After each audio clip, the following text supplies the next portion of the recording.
नमस्कार। आप सभी का स्वागत है।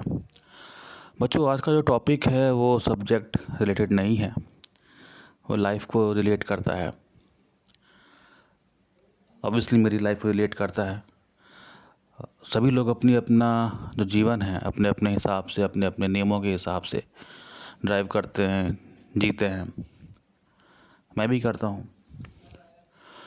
आज का वीडियो एक कहानी है। ये कहानी मैंने बहुत पहले पढ़ी थी, तब ज़िंदगी की समझ नहीं थी, लेकिन मेरे फादर एक किताब लाए थे, उस किताब में एक कहानी थी और उसको पढ़ा। और जीवन में जब जब कठिन समय आया, जब लगा कि हाँ,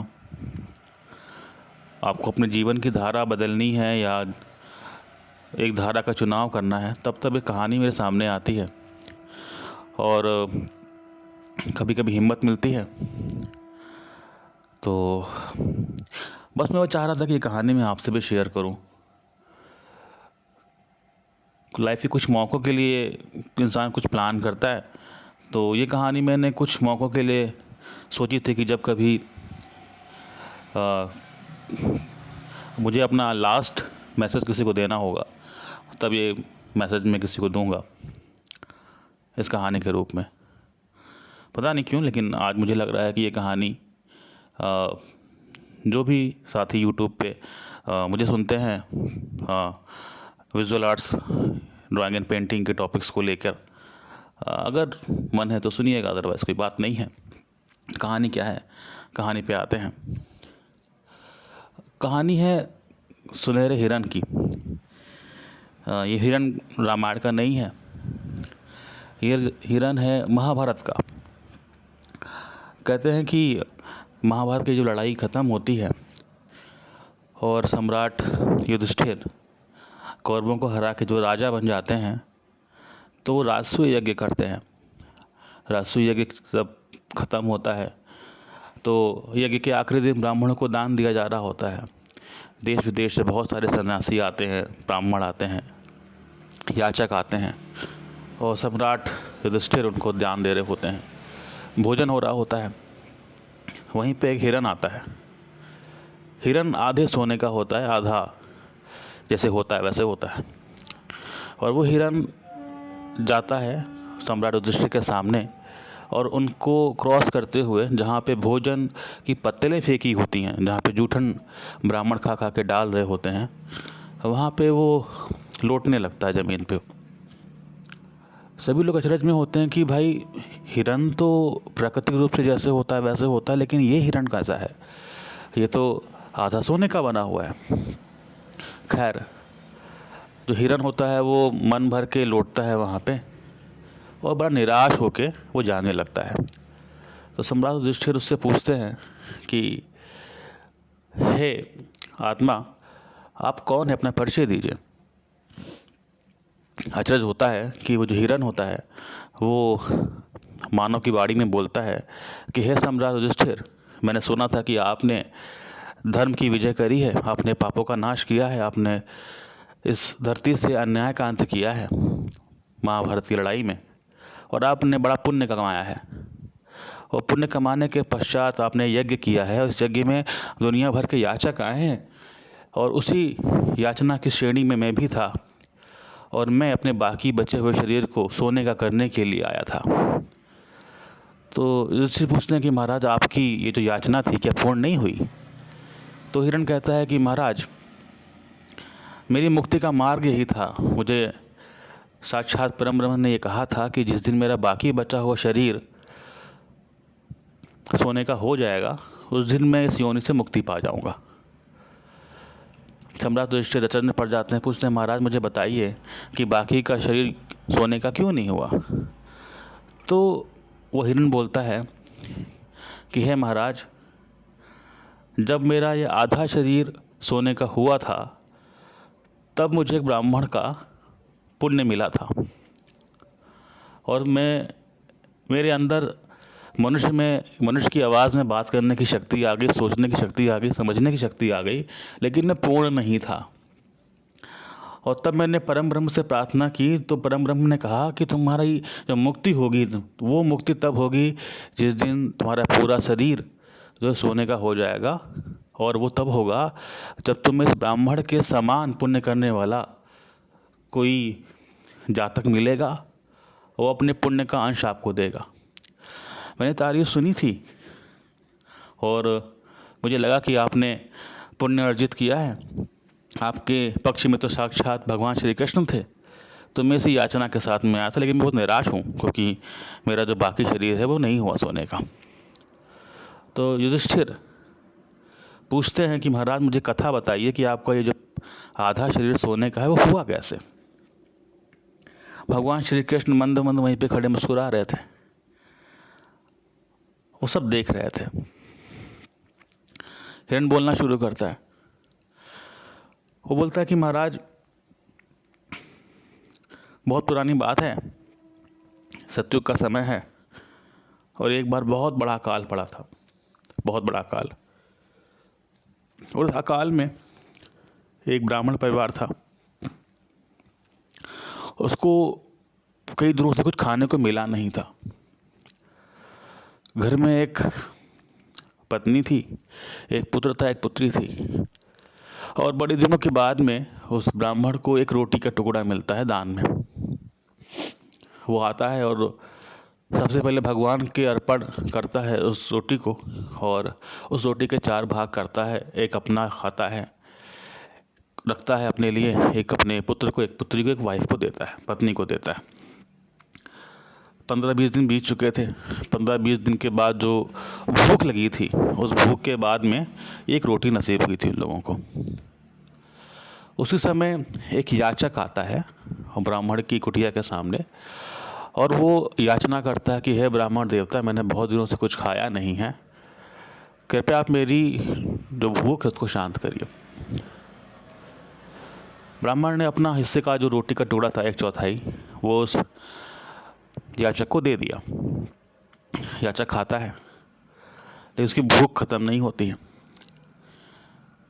वो फिर बोलता है कि हे ब्राह्मण देवता, अगर आपके पास कुछ और हो तो मुझे आप कृपया दें। उसकी जो पत्नी होती है, अर्धांगिनी जिसको बोलते हैं, वो अपने पति के हेतु अपना जो बाकी टुकड़ा होता है वो भी उसको दे देती है। तब भी भूख मिटती नहीं है याचक की। तो जो बेटा होता है वो अपना पितृधर्म निभाता है और वो भी अपना हिस्सा दे देता है। याचक की भूख तब भी नहीं मिटती है, और वो पुनः आशा की दृष्टि से देखते हैं। जो पुत्री होती है, कहते किसी परिवार का जो पुण्य होता है वो पुण्य पुत्री के रूप में होता है। इसीलिए हिंदू धर्म के 8 विवाह में जो एक प्रकार है जिसको ब्राह्मण विवाह बोलते हैं, उसमें ब्राह्मण अपनी पुत्री का दान करता है, जिसको कन्यादान बोलते हैं।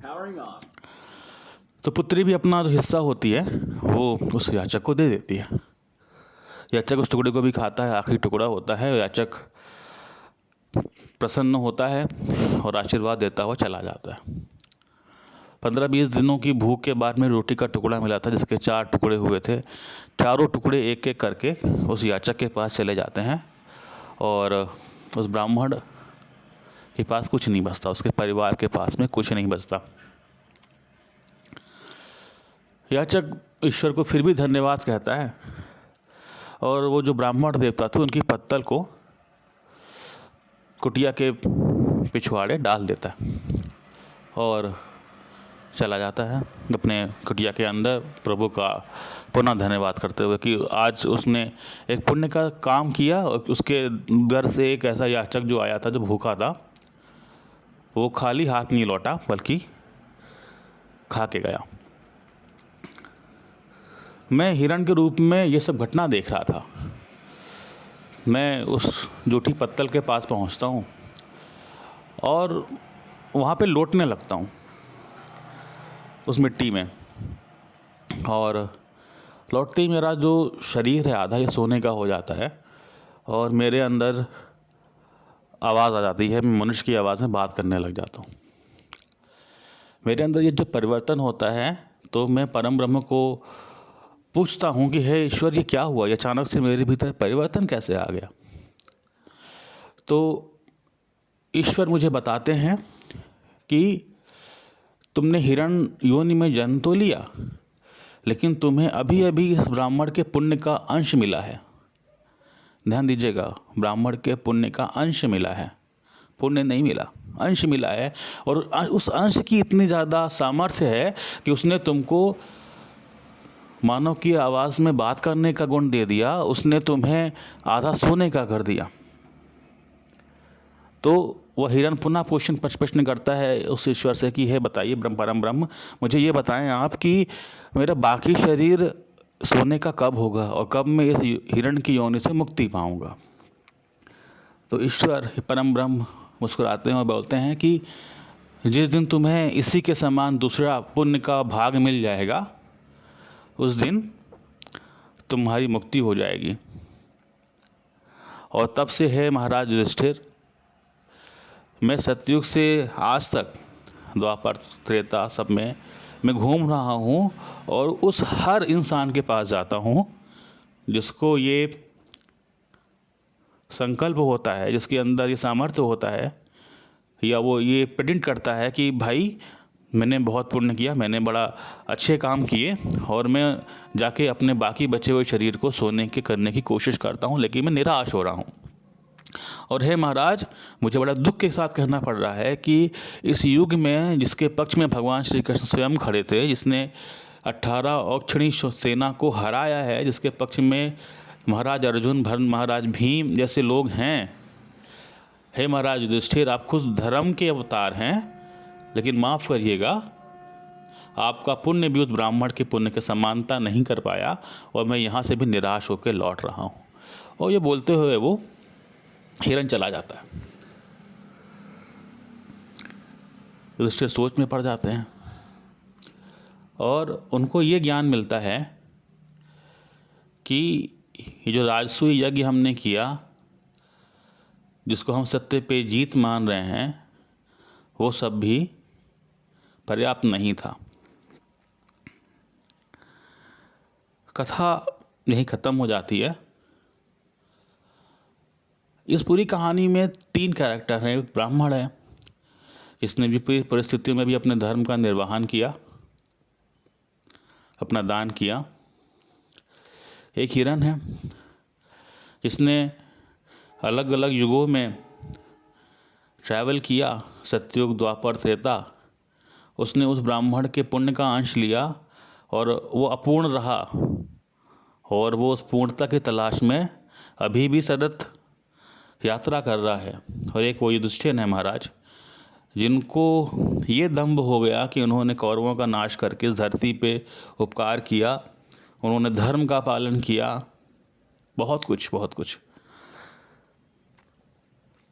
अब बात आती है कि मैं इस कहानी से क्या सीखता हूँ। बच्चों, मुझे लगता है कि हम सभी अपने जीवन में कभी ना कभी वो ब्राह्मण होते हैं, कभी ना कभी वो हिरण बन जाते हैं और कभी ना कभी वो महाराज युधिष्ठिर की तरह कार्य करते हैं। कभी कभी हमें लगता है कि हमने बहुत कुछ अच्छा अर्जित कर लिया है, बहुत कुछ इतना गेन कर लिया है कि हम अब कुछ भी कर सकते हैं और वो सब कुछ सही है महाराज युधिष्ठिर की तरह, लेकिन वो पर्याप्त नहीं होता। हम सभी कभी कभी वो हिरण होते हैं जो किसी ऐसे सत्पुरुष की गति में जाता है, जिसने आपको अंदर कुछ अच्छा रूप दिया होता है, कुछ अच्छा दे दिया होता है, और उस अपूर्णता की हमारे अंदर ज्ञान होता है कि अभी हम अपूर्ण हैं, और उस अपूर्ण को हम पूर्णता के लिए पूरा जीवन जो भी ईश्वर प्रदत्त करता है उसके लिए हम यात्रा करते रहते हैं। यात्रा कई तरह की हो सकती है और हम सभी शायद जीवन में कभी न कभी वो ब्राह्मण भी बन सकते हैं, जब ईश्वर हमारे सामने ये परीक्षा ले रहा होता है कि क्या तुम सर्वस्व दान करके भी मुक्ति पा सकते हो। इस पूरी कथा में एक जो अंश दूसरी कथा का है कि वो जो ब्राह्मण होता है वो जो उसके सामने याचक आता है, वो याचक वास्तव में भगवान इंद्र होते हैं। वो इंद्र परीक्षा ले रहे होते हैं उस ब्राह्मण की, और जब अपना सर्वस्व दान कर देता है तो उसकी मुक्ति मिल जाती है, वो सदगति को प्राप्त होता है। क्या हम सब उस ब्राह्मण की तरह सच्चाई के रास्ते पे चल सकने की सामर्थ्य रखते हैं? क्या हम सब अपनी पत्नी, अपने बेटे, अपनी पुत्री के हिस्सा दान कर सकते हैं? वो सामर्थ्य है क्या? ये सारे प्रश्न मेरे दिमाग में चलते रहते हैं। और ईश्वर ने जो भी कर्म दिया है करने के लिए, व्यवसाय से अध्यापक हूँ और कोशिश करता हूँ कि क्लास में पूरी ईमानदारी से वो काम करूँ, लेकिन जीवन में कभी ना कभी कुछ ऐसी विपरीत परिस्थितियाँ होती हैं जहाँ पे लगता है कि हाँ, आपकी परीक्षा हो रही है। परीक्षा कई रूप में हो सकती है, कभी उस ब्राह्मण के रूप में होगी, कभी उस हिरण के रूप में होगी, कभी महाराज युधिष्ठिर के रूप में होगी, लेकिन हाँ, जीवन चलेगा। हमारे अधिकार क्षेत्र में यह है कि हम क्या बनना चाहते हैं। युधिष्ठिर बनना चाहते हैं, हिरण बनना चाहते हैं, या ब्राह्मण बनना चाहते हैं। हाँ, हिंदू धर्म में 6 कर्म सिद्धांत होते हैं, 6 दर्शन होते हैं, उसमें कर्म सिद्धांत है, कर्म दर्शन है, मैं उसको मानता हूँ। और ये बहुत विश्वास से कहता हूँ कि आपके कर्म जो होते हैं आपकी नियति को निर्धारित करते हैं, लेकिन नियति की इस यात्रा में बहुत कुछ ऐसा होता है जब जब आपको लगेगा कि यार शायद हम सही जगह पे, सही रास्ते में चल रहे हैं या नहीं चल रहे हैं। एक छात्र जीवन के रूप में अगर देखा जाए तो आप सबके रास्ते में भी कई बार ऐसी रुकावटें आएंगी। कई बार ऐसा होगा कि आपको लगेगा कि नहीं, शायद हमसे कुछ गलती हो गई है, या शायद कुछ ऐसा हो रहा है जो सब कुछ गलत कर रहा है। आपकी परीक्षा हो रही है, इतना याद रखिएगा। और ईश्वर वो चाहता है कि आप उस परीक्षा को उत्तीर्ण करिए। सभी के जीवन के सबके अलग अलग परीक्षाएं हैं। छात्र जीवन में अलग है और शिक्षक जीवन में अलग है। शायद हमसे अपेक्षा यह की जा रही है कि हम पूरी ईमानदारी से उस परीक्षा में प्रतिभाग करेंगे, और बाकी ईश्वर की मर्जी। क्योंकि गीता में तो भगवान श्री कृष्ण यही करते हैं ना कि कर्मादिवाधिकारस्ते मा फलेषु कदाचित। कर्म करने का ही अधिकार हमारे पास में है। फल ईश्वर किस रूप में देगा हमें नहीं पता। हो सकता है यात्रा सतयुग से चल के द्वापर और त्रेता तक चलती चली जाए, पता नहीं, लेकिन हाँ, परीक्षा होगी हर कदम पर, पग पग पर, हर जीवन में। तो यही है मेरे जीवन का एक बहुत बड़ा जो हिस्सा है, वो इसी कहानी के अनुसार, कहानी को ध्यान में रख के मैंने जिया है। और आज बस मन किया कि आपसे मैं शेयर करूं। तो बस आपका कर्म है पढ़ते रहना, पढ़िए, संघर्ष करना, संघर्ष करिए, बाकी सब अच्छा होगा। और अंत में एक बात से कहना चाहूँगा कि कल 22 जनवरी को भगवान श्री राम का पुनः प्राकट्य हुआ अयोध्या में। 500 वर्षों का एक सत्य था जिसे बार बार विस्थापित किया गया, बार बार प्रताड़ित किया गया, बार बार उसकी पुनर्परीक्षण हुआ है। कलयुग में न्यायालयों में हुआ है। आंखों से स्पष्ट दिखने वाले सत्य को भी पुनः पुनः परीक्षण के सामने लाया गया है, लेकिन जो सत्य होता है विचलित नहीं होता, परेशान जरूर होता है, तिरस्कृत भी होता है, लेकिन हाँ, वो पुनर्प्रतिस्थापित होता जरूर है, भले उसमें 500 साल लग जाएं। और मनुष्य जीवन का 500 साल तो नहीं होता, लेकिन मनुष्य जीवन विचारधाराओं से निर्मित होता है। इसलिए अगर हम पश्चिम दर्शन को पढ़ते हैं तो सुकरात के लिए कहा जाता है कि सुकरात मर के भी कभी मरे नहीं, उनका देह मरा था, वो कभी नहीं मरे। आज भी सुकरात को पढ़ते हैं। तो मुझे लगता है कि हाँ, ये नश्वर शरीर आज है, कल नहीं होगा। लेकिन हाँ, जब जिस दिन ये शरीर नहीं होगा तो लोग शायद आपको इसलिए जाने कि हाँ, आपने कभी हारना नहीं सीखा या आपने कभी पराजित होने को स्वीकार नहीं किया। यही बात मैं अपने जो भी स्टूडेंट्स हैं उनको बोलता हूँ, और यही बात मैं आपसे भी बोल रहा हूँ। पढ़ते रहिए। फिर मिलते हैं जल्दी किसी अच्छे सब्जेक्टिव वीडियो में। तब तक के लिए शुभ रात्रि।